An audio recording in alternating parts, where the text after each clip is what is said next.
같이 은혜날 말씀은 요한계시록 21장 22절부터 27절 말씀을 본문 삼아서 새 예루살렘의 성의 성전과 입성자들이라는 주제를 가지고 같이 은혜 나누는 시간 갖도록 하겠습니다.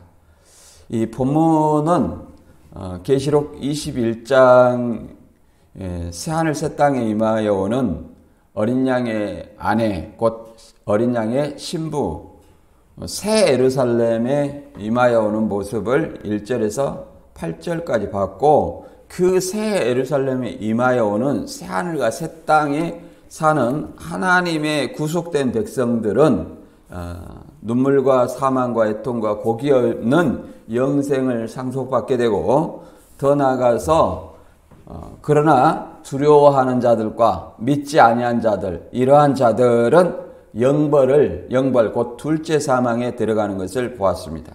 그리고 이어서 이제 새 예루살렘의 구성과 재료 이런 것들을 보았습니다. 그리고 이제 그 새 예루살렘이 실체가 뭐냐, 이것과 그 다음에 거기에 들어갈 수 있는 자의 자격은 뭐냐, 이것을 오늘 알아보도록 하겠습니다. 첫 번째는 이제 하늘의 거룩한 성 안에 성전의 실체는 뭐냐, 이것에 대해서 알아보겠고요. 물론 여기에 대해서 문자적인 어떤 것이다, 아니면 천상교회다, 이런 어떤 두 가지 견해가 크게 있습니다. 그 다음에 두 번째, 해나 달의 비침이 없는 이유는 뭐냐, 이 거룩한 성에는 해나 달의 비침이 쓸데없다, 이렇게 얘기를 합니다. 그 다음에 세 번째는 새 예루살렘 성에 들어갈 수 있는 자격이 뭐냐, 이렇게 설명을 하고 있습니다. 과연 우리는 이 말씀을 통해서 나는 과연 새 예루살렘에 들어갈 수 있는 자격이 되는가, 또 이 새 예루살렘은 언제 오는가, 이것에 대해서 한번 살펴보도록 하겠습니다. 우선 본문 성구 읽어보겠습니다. 계시록 21장 22절 이하 27절까지 읽어보겠습니다. 성 안에서 내가 성전을 보지 못하였으니 이는 주 하나님 곧 전능하신 이와 및 어린 양이 그 성전이심이라. 그 성은 해나 달의 비침이 쓸데없으니 이는 하나님의 영광이 비치고 어린 양이 그 등불이 되심이라. 만국이 그 빛 가운데로 다니고 땅의 왕들이 자기 영광을 가지고 그리로 들어가리라. 낮의 성문들을 도무지 닫지 아니하리니 거기에는 밤이 없음이라. 사람들이 만국의 영광과 존귀를 가지고 그리로 들어가겠고, 무엇이든지 속된 것이나 가증한 일 또는 거짓말하는 자는 결코 그리로 들어가지 못하되 오직 어린 양의 생명책에 기록된 자들만 들어가리라. 아멘. 우리가 이제 계시록 21장 1절부터 22장 5절까지 연속되는 부분입니다. 그래서 새하늘 새 땅 신천신지의 거룩한 성 새 예루살렘이 임하여 영생과 영벌로 갈라지는 그런 것들을 보았습니다. 이단들은 새하늘 새 땅은 먼저 있고 새 예루살렘은 나중에 온다, 이렇게 얘기하지만, 그리고 영생도 나중에 있다, 이렇게 얘기하지만 성경을 자기 입맛대로 해석하고 모방하는 자들입니다. 이 새하늘과 새 땅과 새 예루살렘이 임하면 영생과 영벌이 자동으로 갈라집니다. 그래서 새하늘과 새 땅, 새 예루살렘은 주 재림 때에 등장할 가시적인 어떤 교회의 새하늘 새 땅이고, 그 다음에 어린 양의 아내인 천상교회 신부가 내려옴으로 말미암아 거기에 속하여 있는 자들은 영생과 영벌로 갈라진다, 이렇게 우리가 이해를 해볼 수 있습니다. 그래서 우리가 천국 가면 죽어서 가는 천국, 이렇게 얘기를 많이 합니다. 그래서 이단들은 이미 자기한테 뭐가 왔어요? 예수님이 재림했어요. 그렇기 때문에 살아서 영생을 한다, 이렇게 주장을 하기 때문에 뭐라고 하냐면, 그래 너희들은 기독교는 죽어서 가는 천국이냐, 이렇게 생각을 합니다. 그러나 진정한 어떤 궁극적인 최후의 어떤 천국은 주 재림 때 나타나는 새하늘 새 땅이 궁극적인 천국입니다. 그 주 재림하기 전까지의 천국은 뭐냐? 죽어서 가는 천국이요. 예수님이 오시지 않았기 때문에 우리는 죽어서 가는, 예수님이 오시기 전까지는 무슨 천국이요? 죽어서 가는 천국이다. 여러분은 어떤 천국을 바라고 있습니까? 죽어서 가는 천국입니까? 예수님이 오실 때 내가 영접하는 그러한 천국입니까? 예수님이 오실 때 영접하는 어떤 그런 천국인데, 그 예수님이 오시는 그 날과 그 시를 알아요, 몰라요? 아무도 모른다는 겁니다. 그러나 이단들은 안다는 거예요. 그러나 성경은 분명하게 알 수 없다, 이렇게 기록하고 있습니다. 그래서 그날과 그때 우리는 언제 올지 모르기 때문에 항상 말씀과 기도로 깨어있는 신앙을 해야 될 줄로 믿습니다. 그리고 이제 21장 9절부터 21절까지는 말 그대로 어린 양의 안에 신부인 거룩한 성 새 예루살렘을 이제 보여주고, 그 구성이 어떻게 됐느냐, 12문과 12기초석, 12지파를 소개하고 있습니다. 12지파를 소개하는 것으로 봐서 계시록 7장과 7장을 연계된 어떤 것으로 이해를 할 수 있습니다. 그래서 새 예루살렘의 새 예루살렘을 금갈대로 측량하니까 12,000 스타디온이라 이렇게 얘기를 합니다. 그래서 한 스타디온은 185m에서 총 2,200km 정도 된다고 얘기를 합니다. 그리고 두께는 144규빗이라고 합니다. 약 65m 정도 됩니다. 그래서 정사각형, 정입방체를 띠고 있습니다. 이게 새 예루살렘의 모습이에요. 그림으로 보면 우리가 잘 알 수 있지만 이렇게 네모 반듯한 정사각형, 정입방체로 구성되어 있습니다. 그리고 그 어린 양의 안에 신부인 새 예루살렘을 보고 오늘 본문에는 22절부터 27절까지인데, 이 새 예루살렘에서는 하나님과 어린 양이 성전이 되기 때문에 성 안에 성전이 없다, 이렇게 말합니다. 그리고 23절부터 25절까지는 새 예루살렘 성에는 하나님의 영광과 어린 양이 성을 비춤으로 말미암아 해와 달이 필요 없으며 밤이 또 없다, 이렇게 말합니다. 밤이 없기 때문에 성문들이 낮에 도무지 닫히지 않는다. 쉽게 밤이 없는 그런 것이다 얘기를 합니다. 육적인 어떤 밤을 얘기하는 건 아니겠죠. 그리고 이제 26절과 27절은 오직 새 예루살렘 성에 들어갈 수 있는 자의 자격을 말하고 있습니다. 누구만 들어가냐? 오직 어린 양의 피로 구속받은 하나님의 자녀만이 새 예루살렘에 들어갈 수 있는데, 이들의 이제 조건을 우리는 알아봐야 됩니다.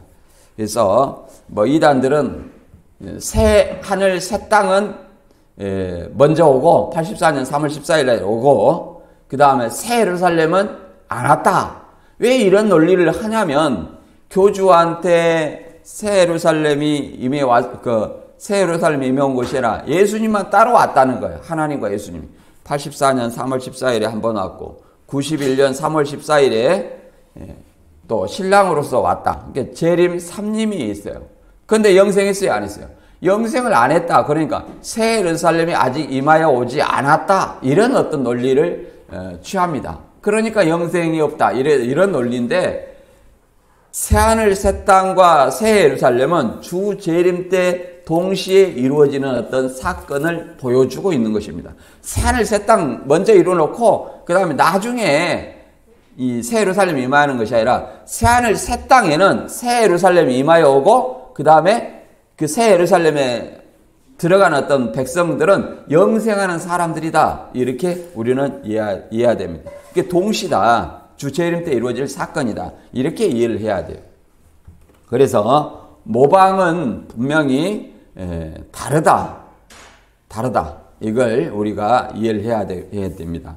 그래서 우리가 이 마지막 때 들어갈 새 예루살렘에 들어갈 어떤 자격을 잠깐 얘기했는데, 우리가 다 신앙에서 이런 말을 많이 합니다.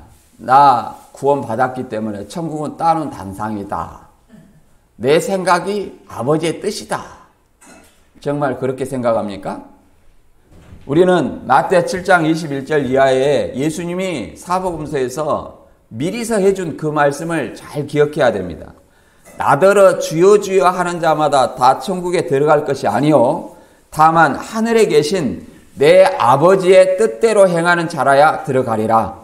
그날에 많은 사람이 나더러 이르되 주여 주여 우리가 주의 이름으로 선지자 노릇하며 주의 이름으로 귀신을 쫓아내며 주의 이름으로 많은 권능을 행치 아니하였나이까 하리니 그때 내가 그들에게 밝히 말하되 내가 너희를 도무지 알지 못하니 불법을 행하는 자들아 내게서 떠나가라 하리라. 이게 그 날이라는 건 언제를 얘기합니까? 예수님이 강림하실 새하늘 새 땅 새 예루살렘이 임하여 오는 그 때를 얘기를 하는 것입니다. 새 예루살렘이 뭐예요? 성 안에 성전을 보지 못하였으니 하나님과 어린 양이 성전이심이라 그래요. 그러니까 새 예루살렘이 내려오면 뭐예요? 예수님이 오시는 거예요. 그런데 그 날에 우리가 주의 이름으로 선지자 노릇했고 주의 이름으로 귀신도 쫓아냈고 우리가 주의 이름으로 많은 능력을 행했습니다. 이렇게 얘기를 한다는 거예요. 요즘 서모세 목사라는 사람도 이렇게 은사주의 목사님들이 그런 이적을 많이 행합니다. 귀신아 좀 나가라 하고 그러면 집회할 때마다 귀신이 나가야 됩니까? 예수님이 보내주신 보혜사 성령님은 마음속에 내주하지 않습니까? 왜 성령이 임하지 않고 귀신이 있다가 집회할 때마다 나가야 되냐 이 말이에요. 그것은 잘못된 것이다. 귀신을 한번 쫓아내면 안 들어와야지 왜 그렇게 자꾸 쫓아내냐 이 말이에요. 잘못된 거다.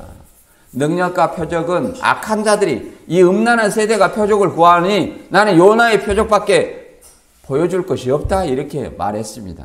따라서 우리는 어떠한 사람이 되어야 되느냐, 이 말을 듣고 행하는 자가 이 경고의 말씀 마태 7장 21절에 경고의 말씀을 듣고 행하는 자가 반석 위에 지은 지혜로운 사람 같다.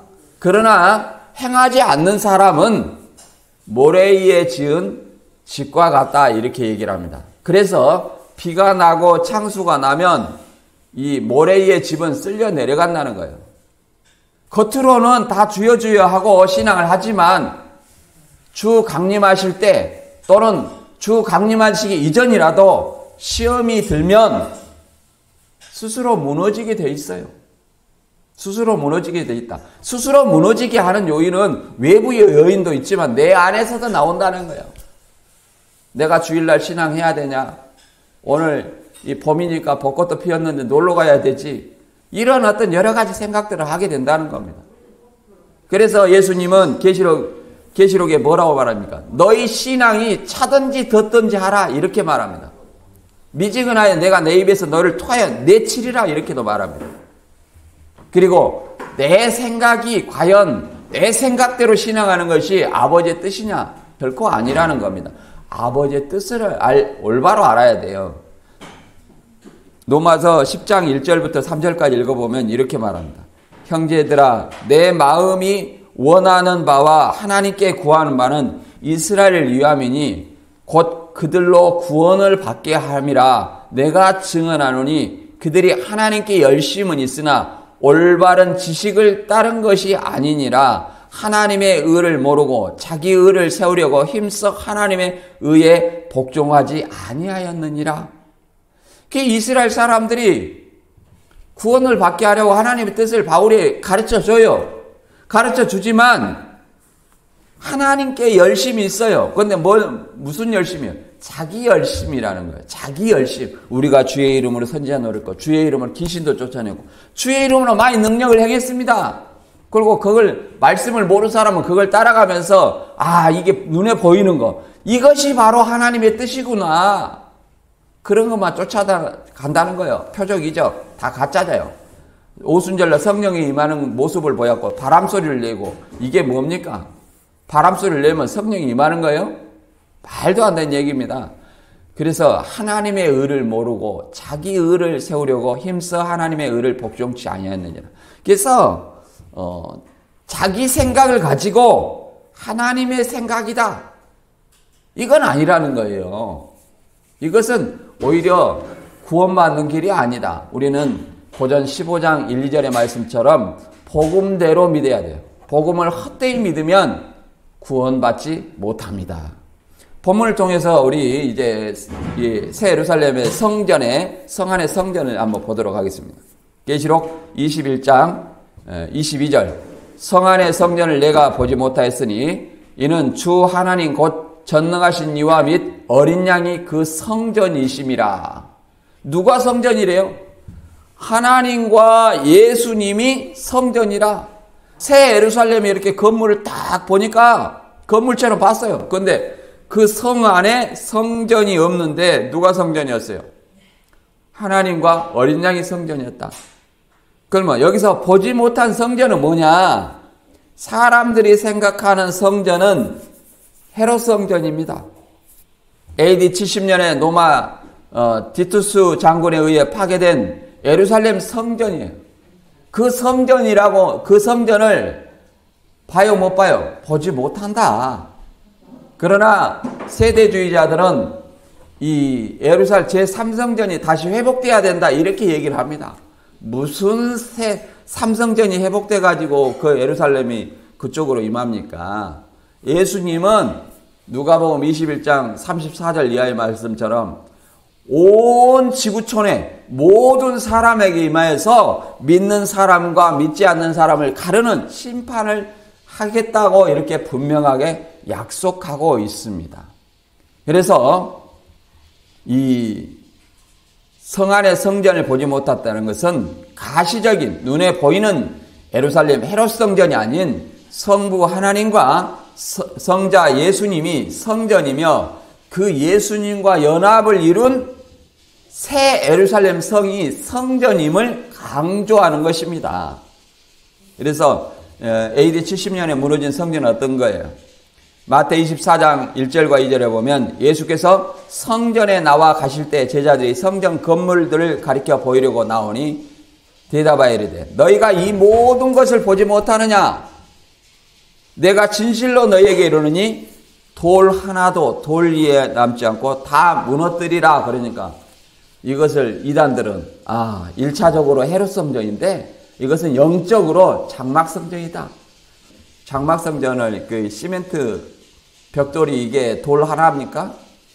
그러니까 모래의 돌, 그런 것을 얘기를 하고 이 예루살렘 성전은 400톤이나 되는 그 돌을 얘기합니다. 그 돌이 다 무너졌어요, 실제로. AD 70년에. 더 나아가서 영적이라면 어떤 것이 성전인데 그걸 무너뜨렸느냐? 예수님이 바로 성전이라고 합니다. 요한복음 2장 19절 이하에서는 이 예루살렘 성전을 가리키면서 이 성전을 헐어라! 내가 사흘 동안에 일으키리라. 이렇게 말했을 때 과연 성전은 뭐였습니까? 유대인들은 46년 동안 지은 성전을 생각했지만 예수님은 성전된 자기 육체를 말한 것이었습니다. 바꿔 말하면 성전을 무너뜨리는 것은 뭐예요? 예수님을 십자가에 달린 것이 뭐예요? 성전을 무너뜨린 것이었고 예수님이 3일 만에 다시 부활한 것을 뭘로 얘기합니까? 성전을 다시 세우는 것이라고 얘기를 합니다. 그 성전이 이제 거룩한 성 새 예루살렘으로 나타난 거예요. 더 나아가서 누가 성전입니까? 이런 어떤 예수님을 믿는 자가 성전입니다. 고전 3장 16절에 너희가 하나님의 성전인 것과 하나님의 성령이 너희 안에 계시는 것을 알지 못하느냐? 누가 성전이에요? 성령이 거하는 성전. 누가? 그리스도인이. 여기서 너희라는 것은 고린도 교회의 공동체입니다. 고린도 교회의 공동체. 고린도 교회 공동체, 그리스도인을 얘기합니다. 이들이 성전이에요. 그리고 에베소서에서는 뭐라고 말합니까? 에베소서 2장 20절에는 우리가 그리스도 안에서, 성령 안에서 지어져 간다고 말합니다. 이걸 한번 읽어보도록 하겠습니다. 에베소 2장 20절 이하 같이 읽어봅니다. 너희는 사도들과 선지자를 터 위에 세우심을 입은 자라. 그리스도 예수께서 친히 모퉁이돌이 되셨느니라. 그의 안에서 건물마다 서로 연결하여 주 안에서 성전이 되어가고 너희도 성령 안에서 하나님이 거하실 초소가 되기 위하여 그리스도 예수 안에서 함께 지어져 가느니라. 자, 뭐라고 말합니까?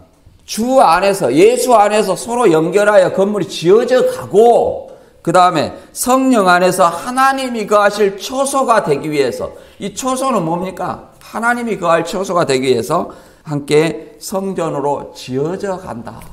그것이 뭐예요? 이제 나중에 새 예루살렘이 된 거예요. 새 예루살렘. 그래서 우리는 이 성전된 사람은 어떻게 해야 되냐? 내 안에 성령이 있으면 귀신이 함께 살겠어요? 못 살겠어요? 못 삽니다. 근데 왜 귀신을 쫓아내요? 귀신아 나가라 그러니까 귀신이 나가면서 벌벌벌 떨고 하는 것은 내 안에, 그 사람 안에 성령이 없다는 증거가 될 수 있습니다.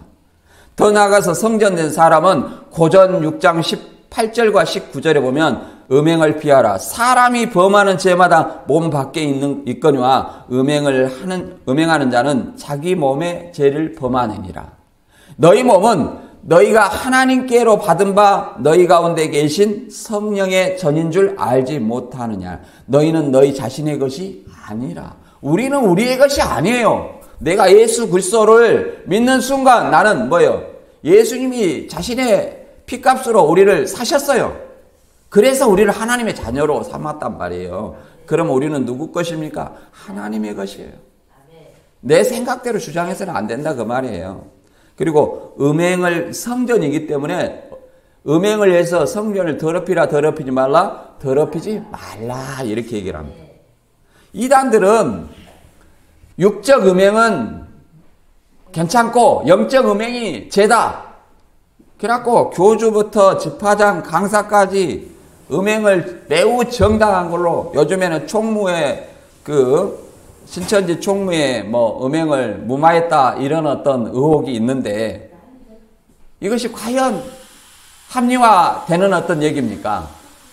민수기 12장 1절에 모세가 구스 여자를 취했는데 아론과 미리암과 아론이 비판해가지고 문둥병 걸렸다. 너희도 비판하면 문둥병 걸린다. 노아가 벌거벗었을 때 아들들이 하체를 드러내는 것이 맞냐? 이런 어떤 논리로 얘기를 하는 것이 과연 성경적이냐 이 말이에요. 여기서 모세가 구스 여인을 취했다는 것이 간통을 한 것을 얘기하는 거 아닙니다. 강간한 것을 얘기를 하는 거 아니에요. 간통을 얘기하는 거 아니에요. 이게 성폭행을 얘기하는 것도 아니고, 이거는 뭐냐? 구스 여인이라는 것은 에디오피아 여인입니다. 에디오피아 여인과 결혼한 것을 얘기하는 거예요. 하나님께서 이스라엘 백성에게 가나안 칠족과 결혼하지 말라 했어요. 이 에디오피아 여인은 가나안 칠족이 아닙니다. 그래서 이 십보라가 죽은 후에 누구예요? 에디오피아 여인과 결혼을 한 거예요. 재혼을 한 거죠. 그래서 에디오피아 여인은 후처입니다. 우리나라는 또 일부 일처예요. 고전 5장에서는 뭐라고 말합니까? 누가 아비의 아내를 취했다. 이런 일을 너희는 아무렇지도 않게 생각한다 이 말이에요. 그러나 이런 자들은 교회에서 쫓아내라고까지도 말합니다. 과연 음행이 정당한가요? 여러분들은 생각을 해봐야 됩니다. 그 다음에 이 성 안에 성을 비추는 하나님과 어린 양의 어떤 광채에 대해서 한번 읽어보겠습니다. 계시록 21장 23절. 그 성은 해나 달의 비침이 쓸데없으니 이는 하나님의 영광이 비치고 어린 양이 그 등불 되심이라. 만국이 그 빛 가운데로 다니고 땅의 왕들이 자기의 영광을 가지고 그리로 들어가리라. 낮에 성문들을 도무지 닫지 아니하리니 거기는 밤이 없음이라. 여기서 성은, 거룩한 성 새 예루살렘에 해나 달의 비침이 쓸데없어요.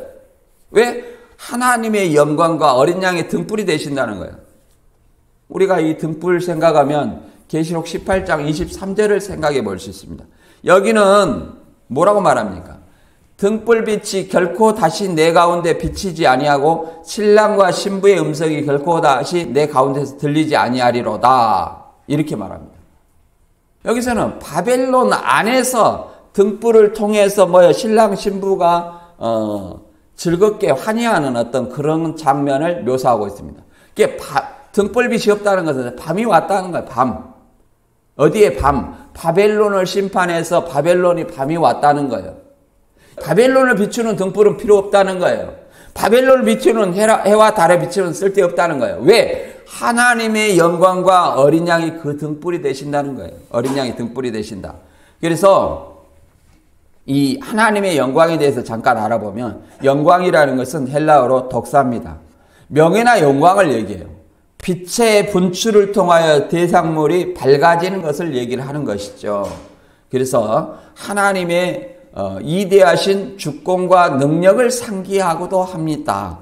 그래서 계시록 21장 11절에 거룩한 성 새 예루살렘의 빛을 이렇게 말합니다. 하나님의 영광이 있어 그 성의 빛이 지극히 귀한 보석 같고 벽옥과 수정같이 맞더라. 하나님의 영광이 있어 새 예루살렘의 성의 빛이 벽옥과 수정같이 막더라. 이렇게 표현하고 있습니다. 출애굽기 24장 17절 이하에서도 모세가 시내산에 40일 동안 올라갔을 때 산 위에 여호와의 영광이 있어 이스라엘 자손의 눈에 맹렬한 불같이 보였다. 이렇게 얘기를 합니다. 더 나아가서 모세가 하나님을 보고 싶었어요. 그래서 뭐라고 말합니까? 출애굽기 33장 18절 이하는 이렇게 말합니다. 모세가 이르되 원하건대 주의 영광을 내게 보이소서. 이렇게 얘기합니다.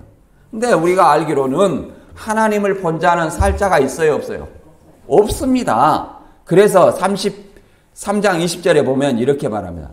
내가 내 얼굴을 보지 못하리니 나를 보고 살 자가 없음이라.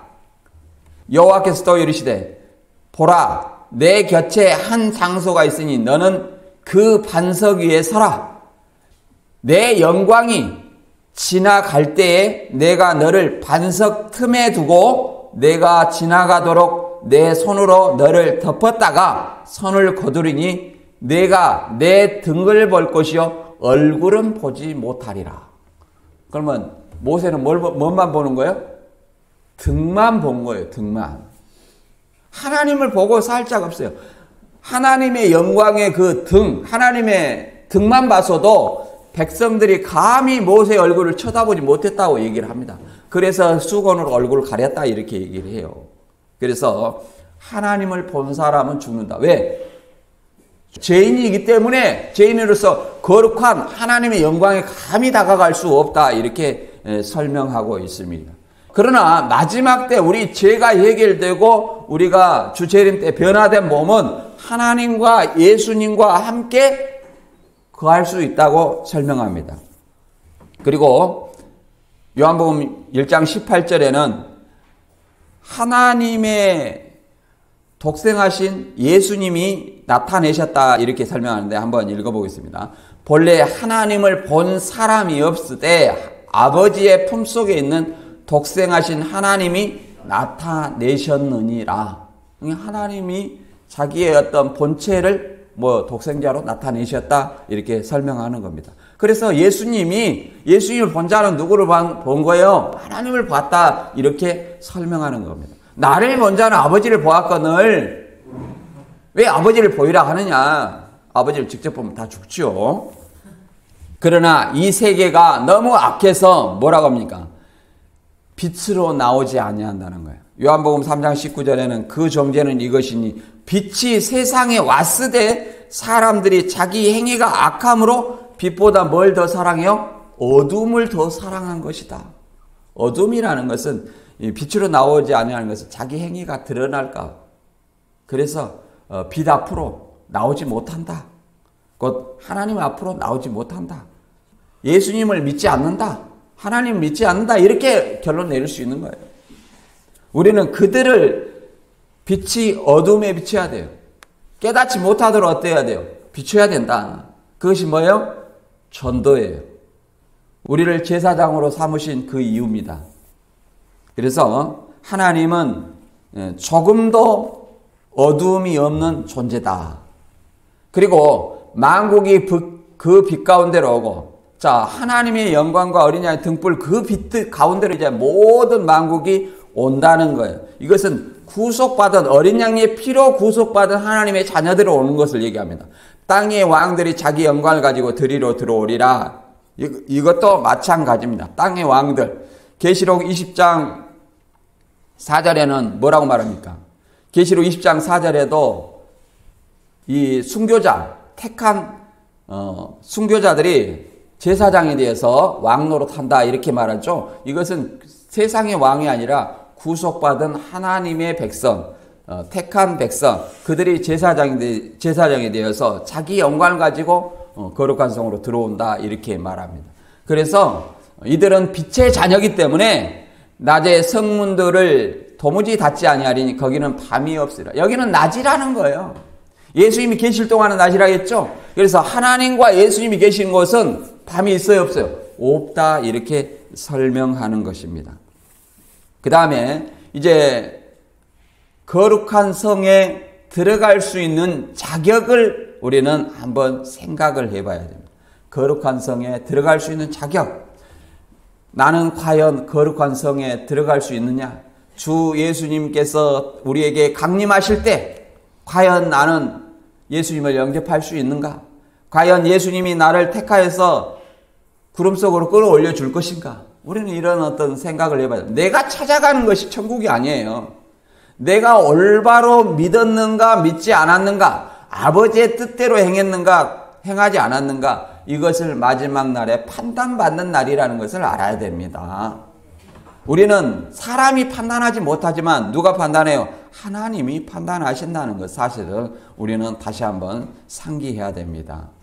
계시록 21장 26절에 사람이 만국의 영광과 존귀를 가지고 그리로 들어가겠고 무엇이든지 속된 것이나 가증한 일 또는 거짓말하는 자는 결코 들어가지 못하되 오직 어린 양의 생명책에 기록된 자들만 들어가리라 이렇게 말합니다.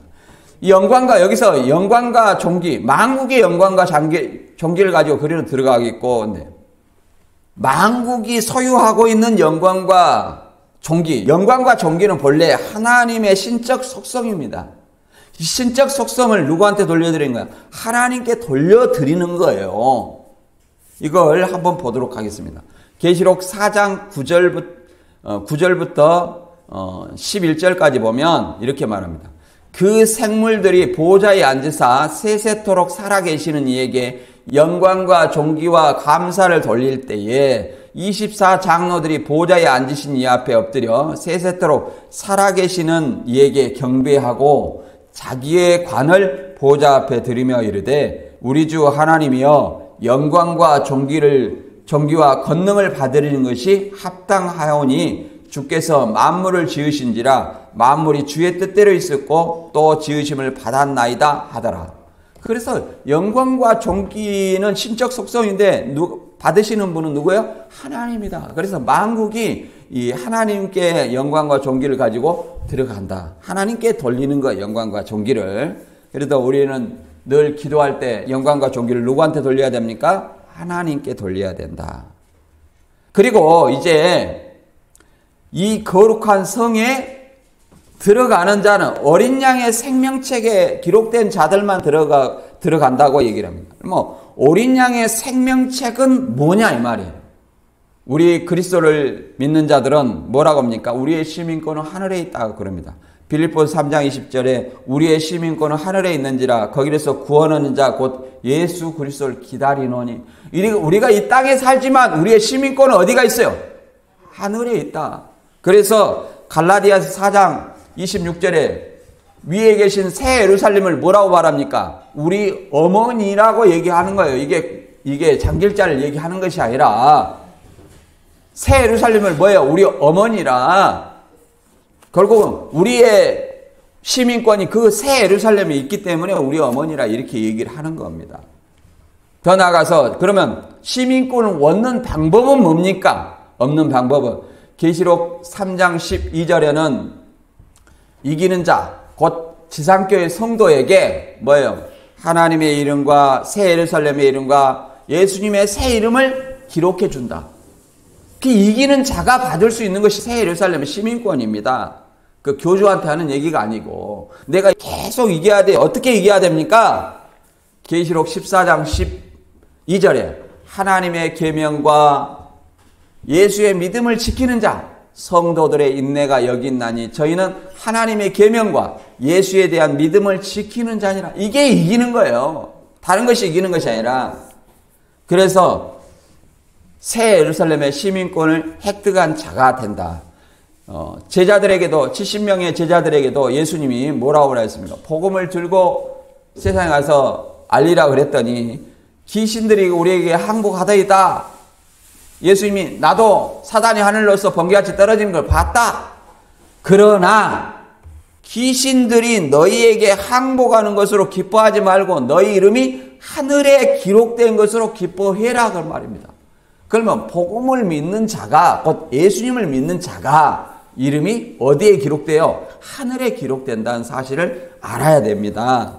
그래서 이제 우리의 이름이 생명책에서 지워지지 않도록 하나님의 계명과 예수에 대한 믿음을 지키는 자가 되어야 됩니다. 우리가 이제 들어가지 못한 자들, 무엇이든지 속된 것이나 가증한 일, 거짓말한 자는 들어가지 못한다고 했는데 그것에 대해서 알아보도록 하겠습니다.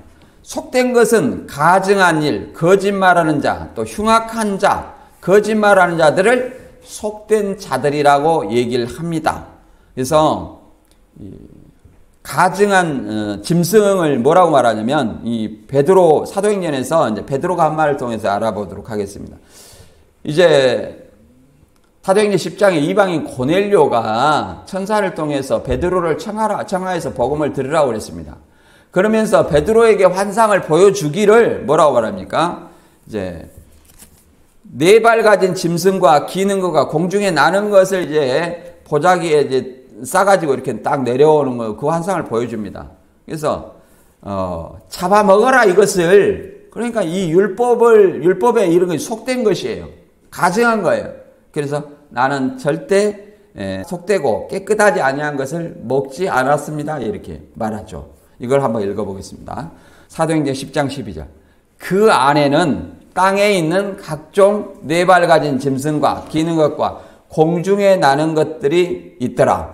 또 소리가 있어 베드로야 일어나라 잡아먹으라 하거늘 베드로가 이르되 주여 그럴 수 없나이다. 속되고 깨끗하지 아니한 것을 내가 결코 먹지 아니하였나이다. 이렇게 얘기를 합니다. 그러면 여기서 네 발 가진 짐승, 기는 것, 공중에 나는 것, 이게 율법에는 부정한 짐승이에요. 이걸 본래는 안 먹었다는 거예요, 베드로가. 그런데 천사가 나타나서 이게 잡아먹으라는 거예요. 그 다음에 누가 옵니까? 요빠에서 이 고넬료에서 온 사람들이 이 베드로를 청한 내용이 나옵니다. 그 말은 여기서 부정하고 속되고 깨끗이 아니한 이 네 발 가진 짐승, 기는 짐승, 나는 것은 누구를 상징합니까? 이방인을 상징하는 거예요. 이방인도 하나님이 받으셨다. 이걸 알려주기 위해서 고넬료에게 복음을 전하는 메시지를 이렇게 얘기를 하는 것입니다. 그런데 여기서 이제 속된 것은 뭘 얘기할까요? 가증한 일.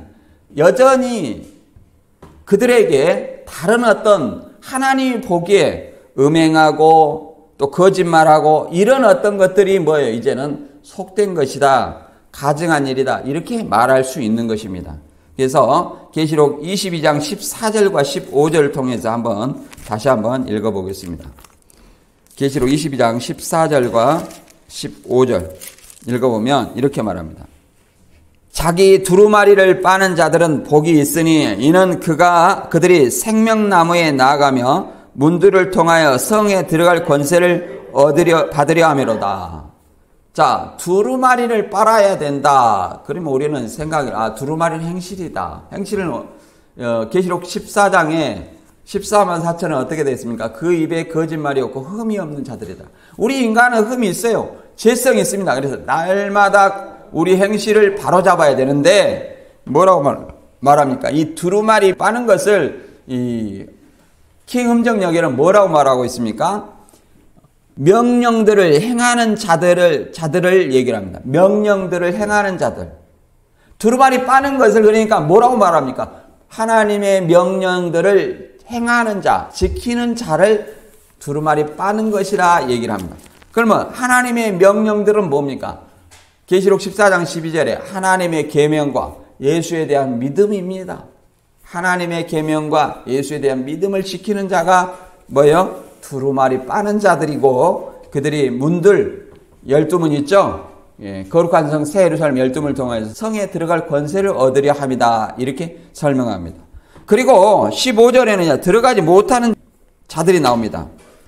개들과 점술가들과 음행하는 자들과 살인자들과 우상 숭배자들과 및 거짓말을 좋아하며 지혜하는 자는 다 성 밖에 있다. 이렇게 얘기를 합니다. 개들은 누굽니까? 개들은 어떤 사람들이 개들입니까? 거룩한 것을 던져줄 때 물고 뜯는 자. 그러잖아요. 그리고 베드로후서 2장 1절 주의 말씀을 받았다가 도로 세상에 돌아간 자. 다 예수를 믿었다가 배신한 자, 배교자. 이런 자들. 그 다음에 점술가들. 이 탄상에 앉아서 점을 치고 있는 사람들이 있어요. 너는 어떻게 된다 하고 이렇게 점치는 사람들. 그 다음에 음행하는 자들. 음행하는 자들. 육적 음행은 죄가 없으니 영적 음행이다. 이렇게 말하는 사람들. 그리고 그렇게 행하는 사람들. 그런 사람들이면 들어가요, 못 들어요? 못 들어간다. 그 다음에 살인자들. 영혼을 죽이고 물론 육적인 살인도 못 들어가겠죠. 영적인 영혼을 사냥하는 이것이 뭐예요? 살인이라는 거예요. 살인. 다음에 우상 숭배. 무엇이 우상 숭배입니까? 육적인 어떤 우상 숭배도 있지만 영적인 우상 숭배는 뭐예요? 하나님보다 다른 어떤 세상의 재물, 돈 이런 것을 더 사랑하는 거예요. 하나님보다 자기를 더 사랑하는 거. 이것도 뭐예요? 우상 숭배라는 거예요.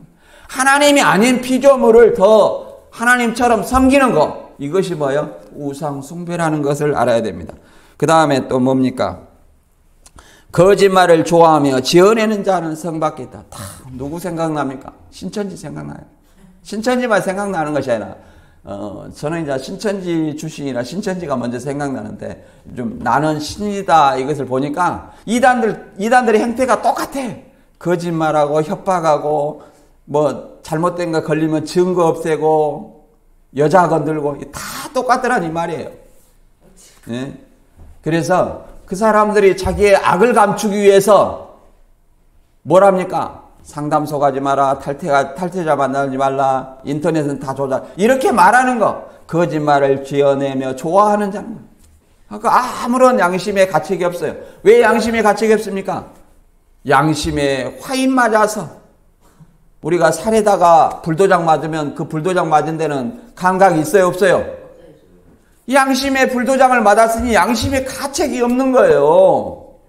그러고 거짓말을 아무렇지도 않게 좋아하면서 지어내고 우리 강주 베드로 집화장이었던 모 씨는 거짓말을 밥 먹듯이 하다가 자기가 그걸로 돈 벌어먹고 살다가 배임 횡령하다가 이제 이만희는 끝났다. 이만희는 이런 어떤 헛소리를 하다 보니까 딱 잘린 거예요. 이제 진실을 얘기한 겁니다. 잘렸어요. 그러니까 이제 적그리스도가 된 거예요. 베드로 영이 임한 사람이 뭐 예수님을 3번 부인하는 거 그거 따라했다고 하려합니까? 말도 안 된 얘기다는 거예요. 그런 사람들은 다른 예수를 믿는 것이고 다른 복음을 믿는 것이고 다른 영을 받은 자들이라 결코 거룩한 성에 들어갈 수 있어요, 없어요? 없다. 따라서 우리는 그날이 가까울수록 아버지의 뜻이 뭔가 내 생각보다 아버지의 뜻 나는 내 것이 아니에요. 누구 것이에요? 하나님의 것이에요. 예수님이 십자가의 죽으심으로 말하면 나를 샀다는 거예요. 나를 샀어요. 그러면 내 주장을 해서는 안 돼요. 하나님의 뜻이 뭔가를 먼저 알아야 됩니다. 그래서 따라서 우리는 이러한 사람이 돼야 됩니다.